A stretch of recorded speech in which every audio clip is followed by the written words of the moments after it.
இப்போ வந்து ஆலுவும் பச்சை பட்டாணியும் வச்சு நான் வந்து குருமா தான் சேர்க்குறேன். வாங்க எப்படி செய்யலான்னு பார்க்க. நீங்களும் செஞ்சுருப்பீங்க, நான் செய்கிறத ஷேர் பண்ணுறேன் ஃப்ரெண்ட்ஸ். வாங்க எப்படி செய்யலான்னு பார்க்க. இதுக்கு வந்து ஒரு 2-3 ஆலு வந்து வேக வச்சு எடுத்துக்கோங்க. அதுக்கப்புறம் வந்து பச்சை பட்டாணி, அப்புறம் வெங்காயம், தக்காளி, பச்சை மிளகா, அதுக்கப்புறம் வந்து தேங்காய், இஞ்சி பூண்டு பேஸ்ட்டு, மஞ்சள் பொடி, சால்ட்டு, மிளகாய் பொடி, அதுக்கப்புறமா வந்து உடச்ச கடலை, சோம்பு.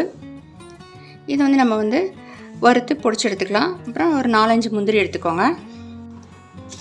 இதில் வந்து சோம்பு, உடச்ச கடலையும் ஃப்ரை பண்ணி எடுத்துக்கோங்க.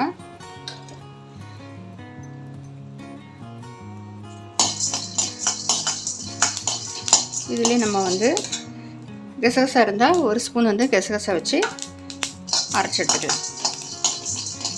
ஒரு வானலியில் 2 ஸ்பூன் ஆயில் விட்டு ஒரு கரம் மசாலா சேர்த்துட்டு வெங்காயம் சேர்த்துக்கலாம்.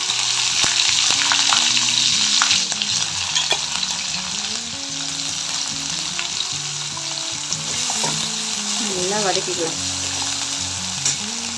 இதோட பச்சை மிளகாய் சேர்த்துக்கோங்க.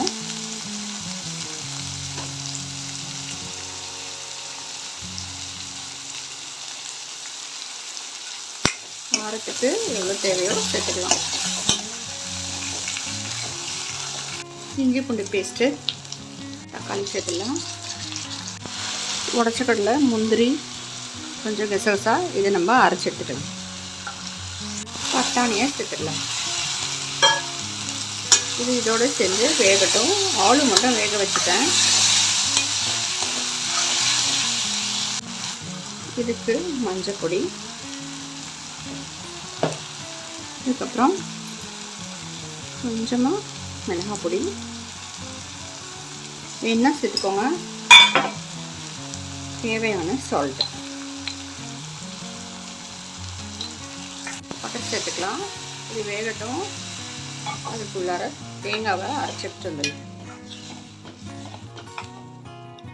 பட்டாணி வெந்துருச்சு. நம்ம உடச்ச கடலை, சோம்பு, முந்திரி அரைச்சல அதை சேர்த்துடுவோம். வாட்டர் வேணால் ஆட் பண்ணிக்கலாம். தேங்காய் விழுதையும் சேர்த்துடலாம். வாட்டர் சேர்த்துக்கோங்க. மிக்சிலாம் வந்து நம்ம அலம்பி இதிலே விட்டுடலாம். இப்போ ஆலுவை சேர்த்துடலாம். அவ்வளோதான் ஃப்ரெண்ட்ஸ், சூப்பராக அருமையாக ரெடி ஆகிடுச்சு. நீங்கள் மாதிரி ட்ரை பண்ணி பாருங்கள். பிடிச்சி லைக் பண்ணுங்கள், சப்ஸ்கிரைப் பண்ணுங்கள் ஃப்ரெண்ட்ஸ். தேங்க்யூ. அவ்வளோதான் ஃப்ரெண்ட்ஸ், சூப்பராக அருமையாக ரெடி ஆகிடுச்சு. இது வந்து நம்ம எல்லாத்துக்கும் நம்ம வந்து வச்சுக்கலாம். ரைஸு, சப்பாத்தி எல்லாத்துக்குமே நல்லாயிருக்கும். பூரி. ஃப்ரெண்ட்ஸ், இந்த வீடியோ பிடிச்சி லைக் பண்ணுங்கள், ஷேர் பண்ணுங்கள், மறக்காமல் சப்ஸ்கிரைப் பண்ணுங்கள் ஃப்ரெண்ட்ஸ். தேங்க்யூ. தேங்க்ஸ் ஃபார் வாட்சிங். ஃப்ரெண்ட்ஸ், எவ்வளோ அருமையாக சூப்பராக இருக்குது பாருங்கள். பிடிச்சி லைக் பண்ணுங்கள், ஷேர் பண்ணுங்கள், மறக்காமல் சப்ஸ்கிரைப் பண்ணுங்கள் ஃப்ரெண்ட்ஸ். நீங்கள் வந்து இந்த சோம்பு, உடச்ச கடலை, அதுக்கப்புறம் வந்து முந்திரிலாம் வறுத்து அரைச்சி பாருங்கள். எவ்வளோ க்ரீனிஷாக இருக்குது பாருங்கள். சூப்பராக இருக்குது பாருங்கள் ஃப்ரெண்ட்ஸ். பிடிச்சி லைக் பண்ணுங்கள், சப்ஸ்கிரைப் பண்ணுங்கள் ஃப்ரெண்ட்ஸ். தேங்க்யூ. தேங்க்ஸ் ஃபார் வாட்சிங்.